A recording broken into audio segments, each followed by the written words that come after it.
Hello, welcome to another edition of Crop Life Retail Week. I'm Eric Sfiligoj, editor, Crop Life, here back in virtual studio with Lara Sowinski. Lara, how you doing?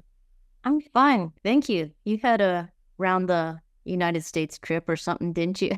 Yeah, recently, You're but all but about hey, I'm just glad we're back together because I know, like I teased you before we got on last week, I had to do that video all by myself, and Uh-huh. it's hard talking the entire time and not being totally mentally worn out when you're done. But hopefully everybody enjoyed my talk, and I'll have an update towards the end of the video on one of the things we talked about last week. But yeah, first off, yes, thank you. I was a little bit of a traveler this week. This is the first week of May.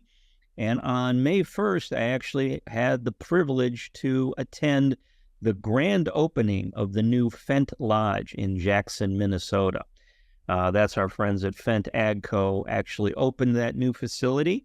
Just some facts on that. It's 16,000 square feet, and it's the official branch, official home in North America for Fendt.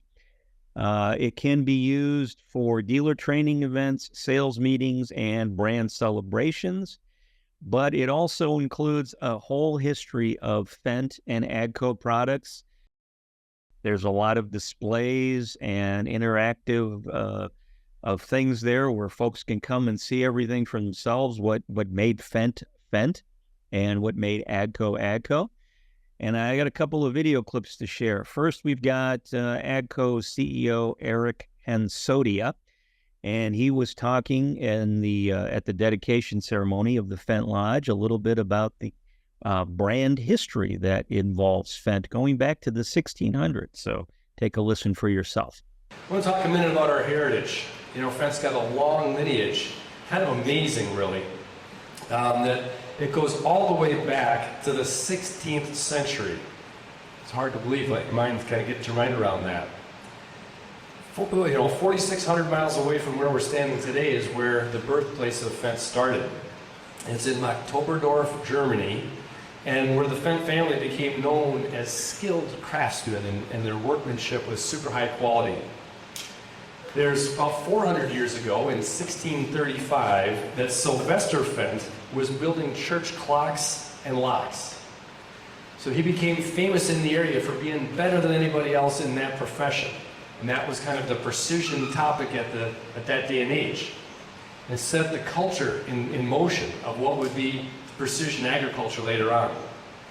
About 100 years ago, in 1930, Johann Fendt built the first diesel Ross tractor, and the emblem is up there. That's the same emblem as when Johann put out his very first tractor, and we've got a replica or a refurbished machine out in the front there. So we've come an enormous way, a long way over that time horizon to be here right now in Jackson, Minnesota, celebrating our North America brand home and planting our flag, declaring to the market how strong we intend to be for our farmers in this market. You know, we've been a farmer-focused company from the beginning, but we're really doubling down on that now and intending to be the most farmer-focused company in the industry. Fendt is known for its innovation and excellence. In fact, I like to say, to farmers, it's just the best of the best. If you are the most demanding farmer in your marketplace, you deserve to drive Fendt. Fendt is a key contributor to overall AGCO's growth and our strength in the marketplace. We've got essentially three growth engines: growing Fendt globally, exposing the full line of planters, sprayers, tractors, and combines to our best farmers in the world. Number two is growing our parts and service business. And number three is our precision ag technology business. All three of those kind of melt together in the overall Fendt experience. Great products that carry the latest technology, great service and support, and the Fendt experience. Farmers have responded. As they've been experiencing it, we've grown our business. We've doubled it from almost doubled it from 2021 to 2023. We're 2 years ahead of our original game plan. So that's what Eric Hansotia had to say regarding the new Fendt Lodge and the Fendt brand and AGCO. And also on hand was Torsten Denner from Fendt proper. And he had this to say about this being the Fendt Lodge opening is a great moment for Fendt in the North American marketplace. and what it'll mean for, of course, the farmers and agriculture going forward. It's a historic moment for the Fendt brand, not only in North America, but also for Fendt globally.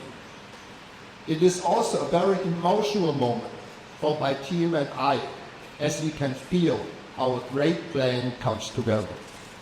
In the last couple of years, Fendt has grown old and established a strong position in North America. This success is built upon an outstanding product portfolio, a distribution network that is getting stronger every day, and a very passionate Fendt team in North America. And what I consider personally as the real secret sauce, the many farmers that have become passionate brand ambassadors for the Fendt brand here in North America. Last year at Agritechnica, the world's largest agricultural machinery fair, we introduced our new Fendt brand claim, Leaders Drive Fendt. This claim places the farmers, our customers, in the center of our work, just like it has always been for Fendt. Our customers, farmers worldwide, run their farms with vision, foresight, passion, and innovative ideas. These are the values we share as a brand in designing, producing our products, and serving our customers. The 3 pillars drive all Fendt employees worldwide: excellence, innovation, and passion. These values and our customers are the driver and the driving forces behind Leaders Drive Fendt. As a global brand, we gain strength and seek input from farmers all across the world. So that's what the folks from Fendt and AGCO had to say at the Fendt Lodge opening. I would encourage anybody who has the opportunity, if you get up to Jackson, Minnesota, stop by and visit. They've got a gift shop, and like I say, the history of the company. You can, look in and see stuff being built on the plant floor there in Jackson, Minnesota. Of course, the building the Fendt rogators and tractors as well. And it was a great experience, and I would highly recommend it to anyone who makes their way up there. But again, my thanks to everyone at AGCO Fendt for inviting me to take part in the opening ceremony. It was great. That's awesome. Cool. Yeah, very good. So, hey, one thing to update. I know a couple of videos ago, you and I had talked at a couple of state houses around the country now. You've got legislatures that have introduced bills that would help out our friends in the crop protection industry. In particular, they were talking about some of the lawsuit difficulties that have been had by our friends at Bayer regarding glyphosate. And actually, we found out this week that Bayer actually here in the U.S. has their headquarters, the main facility there in just outside of St. Louis. I know you were there earlier this year visiting with those folks.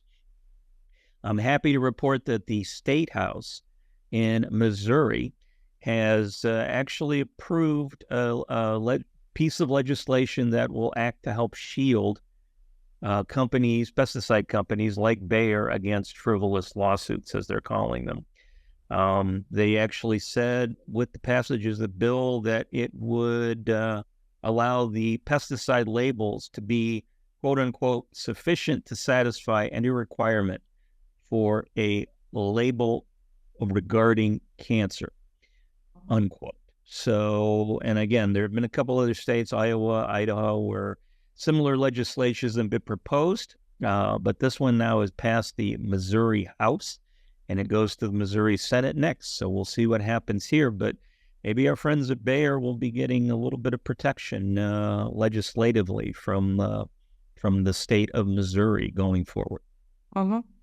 What's the timeline for the Senate, the Missouri Senate, to take that up? I did not find that, Laura, in the item that I read, but I mean, usually when one branch in the state legislature, when one branch passes something, it usually gets taken up fairly quickly by the other branch. So I imagine in the next video or two, probably by the end of the month, certainly we'll have an update we can give on what the Missouri Senate decided regarding this legislation. Okay, sounds good. Great.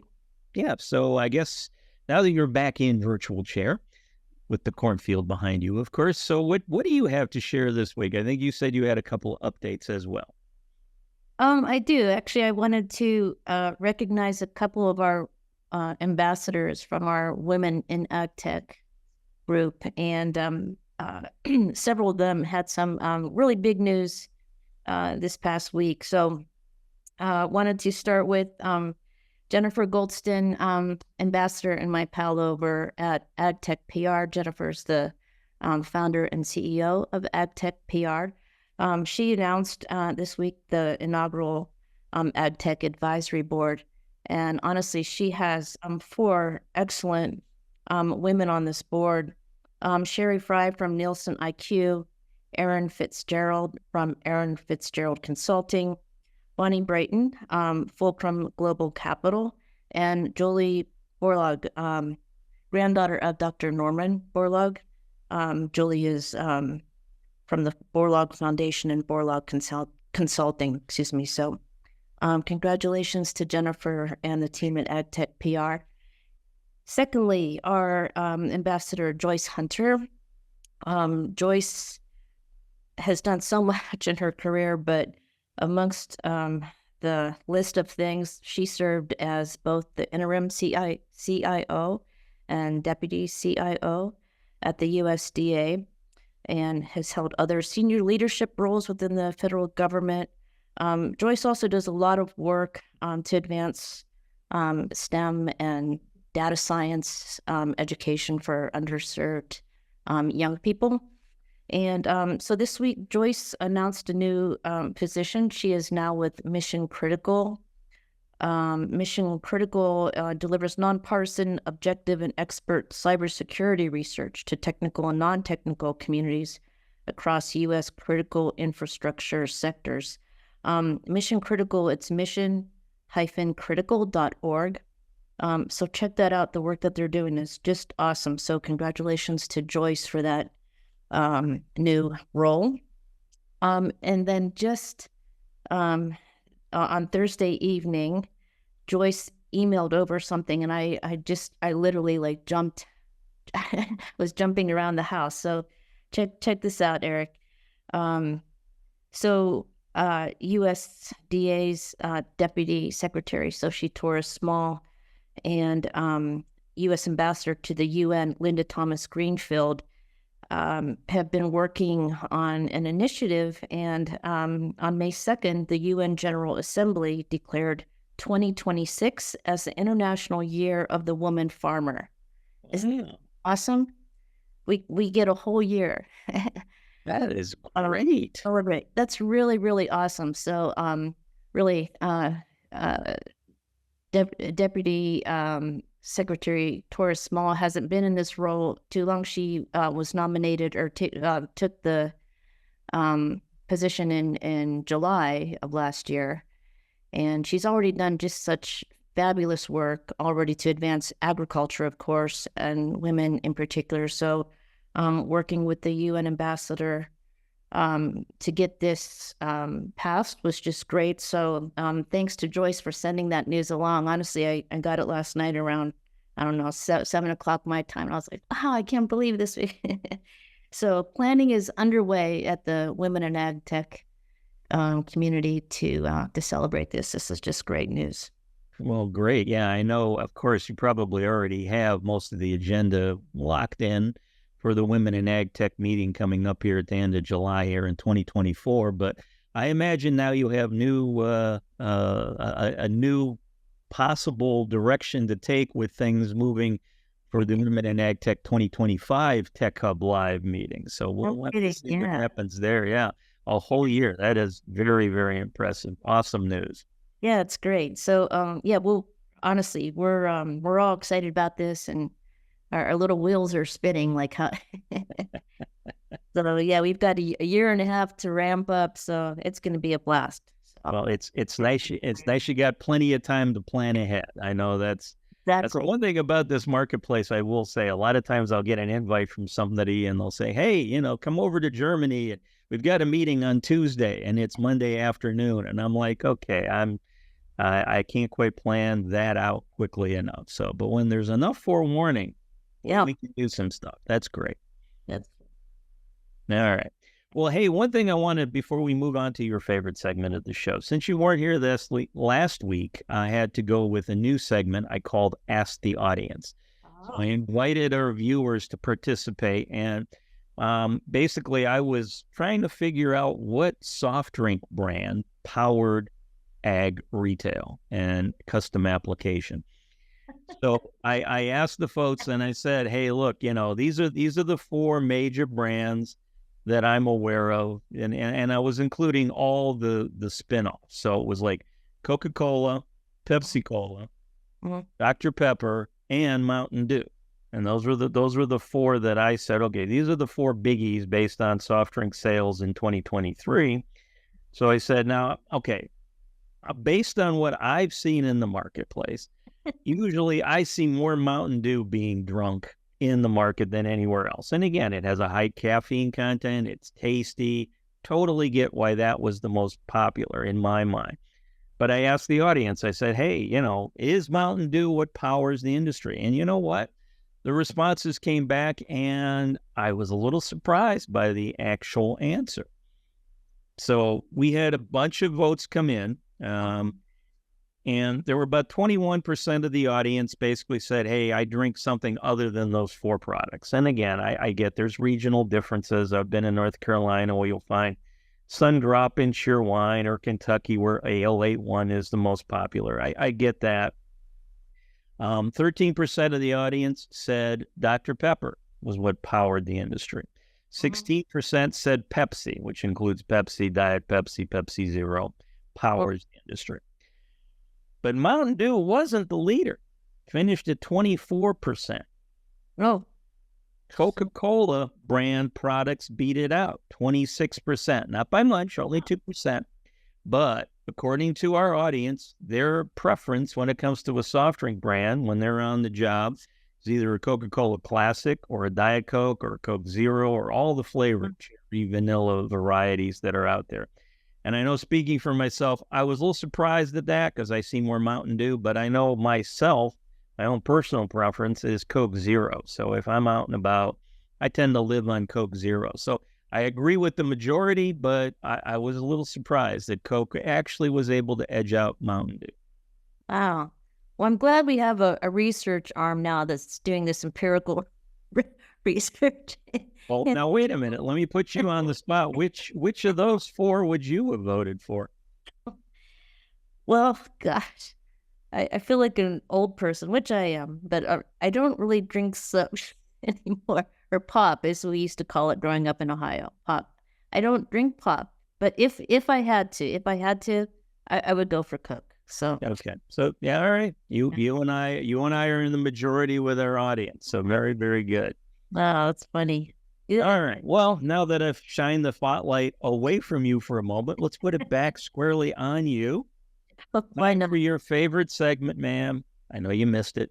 Time for Fun with Numbers.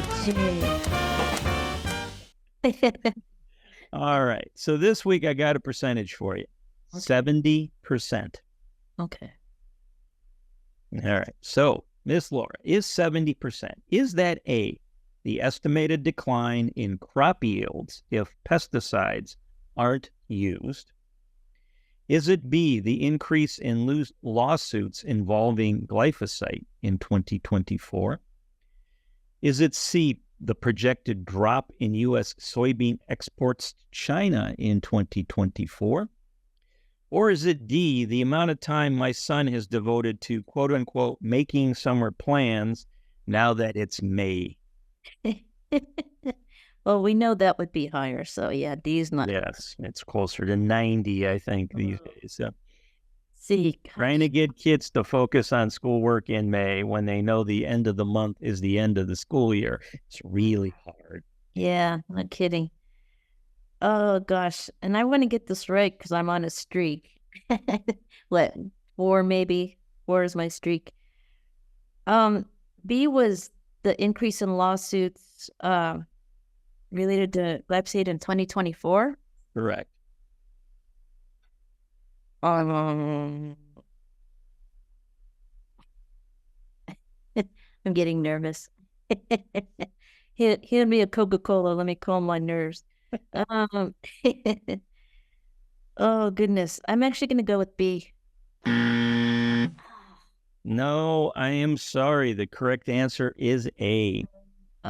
This comes from an item I found online. Our friends at CropLife America actually helped fund a study by the University of Arkansas that was looking at pesticide usage. And one of the questions on this study was, if pesticides were not used on crops like cotton and soybean and corn, how far would the yields drop year over year?